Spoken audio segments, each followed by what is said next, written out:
philosophy says is nothing has a boundary to it. It's all name and form. You zoom in on something you think is uniform, like that person's body, and you realize, okay, well, certain parts they could go without and still be them. We are back, ladies and gents, with another reflection on the Daily Vedantic Donk, your favorite philosopher's favorite philosophy. We are talking non-duality and the ancient philosophy of Advaita Vedanta, as we do on a daily basis here. The reflection I've been thinking about in the last 1 or 2 days has been on this ancient term Nama Rupa, which means name and form. It is how we describe this illusion that we are in according to this philosophy. And go listen to episode 1 if you have no idea if I just took you way to the deep end of the pool and you don't know what I'm talking about. But that's what this philosophy says, that this experience is like an elevated version of a dream. It's, in terms of continuous study, the oldest philosophy out there. So in terms of continuous study, this concept, like Socrates' allegory of the cave, like all the way to the Matrix, this idea, as revolutionary as it sounds for all of us when we first hear it, is, in terms of continuous study, the oldest philosophical concept in human history. That this experience that we have, despite all of our senses saying this has to be real, this philosophy says it is not. Just like the dreamer in the dream has all of these sensations, sights, sounds, drama, not knowing what's going to happen, and it's a projection of their mind. That's what this philosophy says is happening on an elevated level within this waking state. Another way that it talks about this waking state is a world of Nama Rupa, name and form. What does this mean? It means that within our perception of plurality,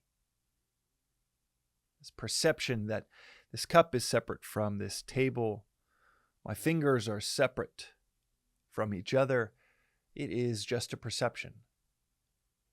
A perception like a net cutting up and chopping up the world and saying, okay, that's this grid over there, like a latitude and longitudinal line saying, this part is Southeastern Asia. This part is North Asia, or it's America, South America. It's just names.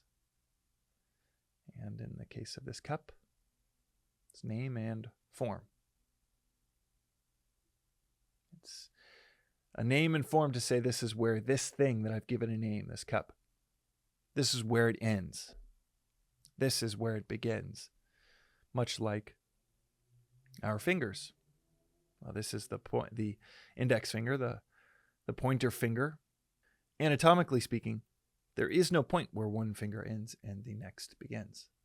Perfect example where we have names for an index finger or a ring finger, and we have forms. We know which one is which based on a photograph. You could tell which is which. And yet biologically, anatomically, there is no line, no delineation where one finger stops and the next begins. This concept feels a bit generic, name and form. It certainly sounds generic, but it is a big middle finger to the perception that everything is separate, that you and I are separate, that I am separate from this table. The example, and we touched on this in a recent episode, that you can always go back to is the dream. In the dream, you have perhaps a table, a bed. In the dream, you have walls, other people. And in the dream, you give them names and they have their forms. Maybe you have a dream about a brother or a friend. A relative shows up in your dream and you signify, you perceive a difference between you and them when you project onto them their identity and their form and how it stops, maybe at the leather soles, and you project an identity onto them, a name and form, and maybe where the form stops at the end of their rubber-soled shoes. But if you work back from even that perception, are those shoes them? No. Are the feet them? Take away someone's feet, are they still them? Someone gets in an accident in a dream or in the real world, they lose their legs, are they still them? Of course.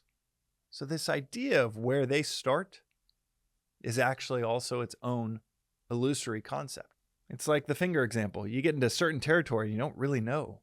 Where does that name, where does that form actually have a boundary? And what this philosophy says is nothing has a boundary to it. It's all name and form. You zoom in on something you think is uniform, like that person's body, and you realize, okay, well, certain parts they could go without and still be them. You zoom in on this cup and you say, okay, well, there is a uniform to the actual clay that, shout out to my buddy Andrew, who made this cup, this beautiful mug. There is a form to this mug that makes it uniform. It's obvious to see where it begins and ends. And yet you zoom in and that form that you think is uniform is made up of multiple particles. And you zoom into that thing you think is uniform and it's made up of all kinds of different elements. And each element is made up of all kinds of different particles. Atoms, electrons. If physics has taught us anything over the last 150 years, it's that we just keep discovering more and more nothing, then discovering more and more something.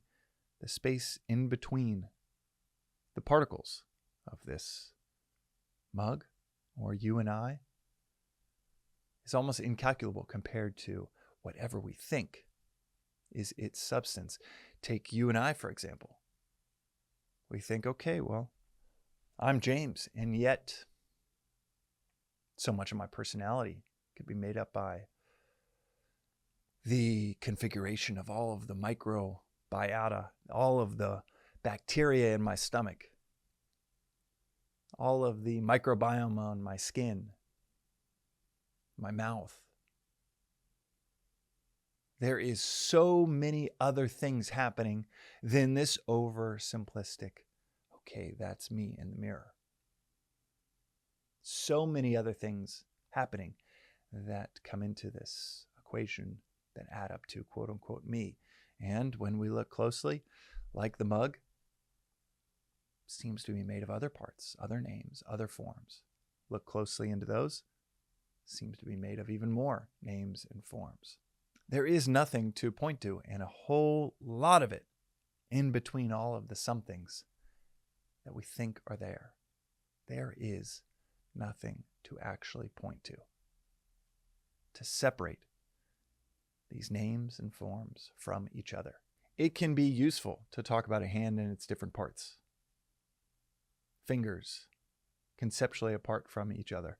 It can be useful in the dream to think about things as separate, but we know in the dream that it's all a projection of your mind. The only uniform aspect of it is that it is all mind. There is no disconnect, even if that person seems like a wireless upgrade from trees or plants that are stuck into the ground, can jump 3 feet in the air just because of that wireless nature. The dream example is a perfect example that outlines, well, it's still the same mind. And it's all mind stuff that is making all of it. The uniformity to it is not different parts interacting with different parts. The uniformity is a monoform. A monoform of just mind. And that's what this philosophy says is happening in this waking state. It is a monoform of just reality. Misperceived, like in the dream, as different parts. Misperceived as I'm separate from this table or separate from you and a family member, a coworker, a friend, a stranger. We give these names and forms to the world around us. And whether it is the anatomy of the body, which if you look at an actual human body under surgery, there's no place where a tendon stops and the bone starts. Look into a shoulder and you see a tendon go seamlessly into the muscle that, in an illustration, makes it look like they're totally separate. Just like the finger, it becomes quite impossible to separate one part of the body from another in reality. Even though conceptually it seems like, well, every illustration I've ever seen makes it seem so simple. But as with anatomy, as with this mug, the items around you right now, in reality, this philosophy, for 5,000 plus years, has said, these are not separate from one another. It is just our unending pursuit to layer on name and form, to believe in name and form, to believe in plurality in the midst of unity.